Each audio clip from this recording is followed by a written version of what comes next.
Quem é você? Eu sou historiador e cavaleiro medieval William Wallace.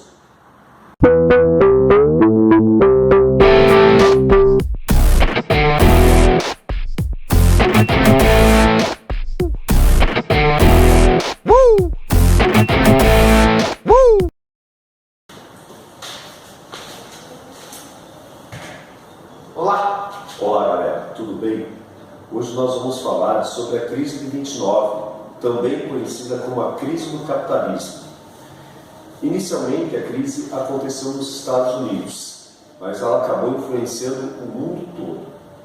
Hoje nós vamos ver então como os Estados Unidos, que havia vencido a Primeira Guerra Mundial ao lado da Tríplice Entente e que tinha vendido produtos para o mundo todo e material bélico para os países da Entente, como ele consegue entrar em crise poucos anos depois. Vamos ver também como essa crise contribuiu para o surgimento e principalmente para a ascensão do nazismo na Alemanha e como essa crise contribuiu economicamente e politicamente aqui no Brasil. Então, antes da crise de 29, nos Estados Unidos tinha um estilo de vida, que era o The American Way of Life, que era o estilo de vida americano, onde o governo incentivava as pessoas a consumirem. Então as pessoas elas consumiam de tudo e às vezes de maneira desnecessária. Por exemplo, elas tinham uma geladeira boa em casa, só que porque saiu uma melhor ou porque o governo incentivava, elas preferiam comprar outra. Mas já tinham uma boa e não precisavam de outra. Então é mais ou menos isso, eles consumiam sem precisar. Às vezes eles consumiam também pelo bem do país, eles consumiam porque sabiam que ia ser bom para a indústria.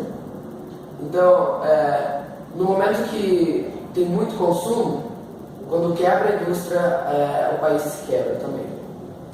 Exatamente. Era o consumo buscando o favorecimento da indústria. Era o país, ver o país grande, rico, poderoso, era o bem comum, o bem de todos. Nós vamos ver agora como os Estados Unidos, que entrou na guerra em 1917, que vendeu produtos para o mundo todo, como ele entrou nessa crise e que acabou abalando o mundo todo. Vamos para a mesa 2.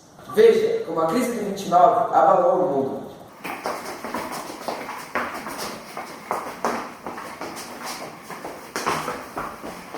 Então nós vamos ver através desse gráfico como ocorreu então o crescimento na produção nos Estados Unidos e o que levou à crise. Vamos utilizar uma pista da Hot Wheels, que é a maior indústria de carrinho de brinquedos, e vamos usar aqui o Wilson, que vai nos guiar então. Então em 1914 nós temos o início da Primeira Guerra Mundial. Os países europeus que vendiam até então para o mundo todo, eles entram em guerra. Então eles param de produzir para o mundo. Quem vai produzir no lugar deles é os Estados Unidos. Então a sua produção vai aumentando consideravelmente.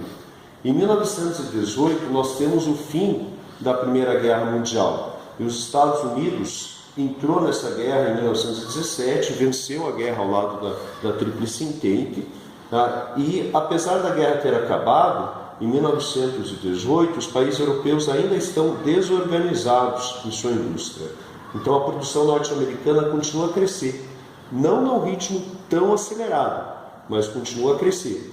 Então nesse momento o governo norte-americano vai inicializar um processo de linhas de crédito, financiamento, incentivo ao consumo interno no país. Nesse período também o governo norte-americano vai passar a ajudar a Alemanha. Em 1919 foi assinado o Tratado de Versalhes, que colocou a Alemanha como causadora da guerra e impôs uma série de sanções, punições para a Alemanha. E os Estados Unidos estava presente nesse Tratado de Versalhes. Só que posteriormente ele passa a ajudar economicamente a Alemanha. É interessante que primeiro ele ferra com a Alemanha e depois vai ajudar. Ajudar entre aspas. Ele vai emprestar dinheiro, vai mandar algumas empresas para lá, para explorar a mão de obra barata do povo alemão, mas ele torna então a Alemanha totalmente dependente dos Estados Unidos. E a indústria norte-americana continua a crescer. A partir de 1925, nós temos a indústria europeia já começando a se organizar, já começando a produzir, mas nós temos ao mesmo tempo os Estados Unidos tentando manter a sua economia, muitas vezes às custas do que a gente chama de especulação, ou seja, dizendo que as coisas estavam boas, sendo que não estavam. E aí nós temos aí um grande investimento em ações, proporcionado pelo governo americano, a população comprando ações, vendendo ações. E quando a gente chega lá em 1929, nós temos então o que a gente chama de crash, tá? Ou quebra da Bolsa de Valores.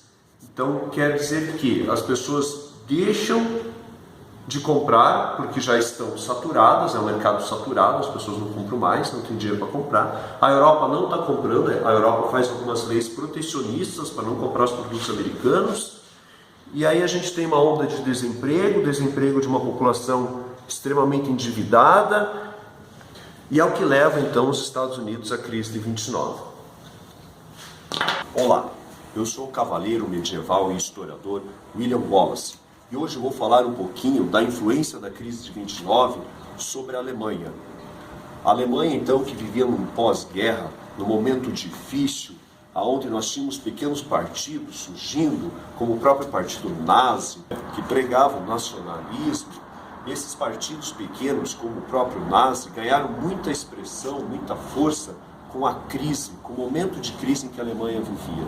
Sempre lembrando que na década de 20, comecinho da década de 20, a Alemanha foi ajudada pelos Estados Unidos, que em 1929 entrou em crise e que ferrou a economia alemã. Então é importante destacar que é nesse momento que esse partido, o partido nazi, ganha muita força.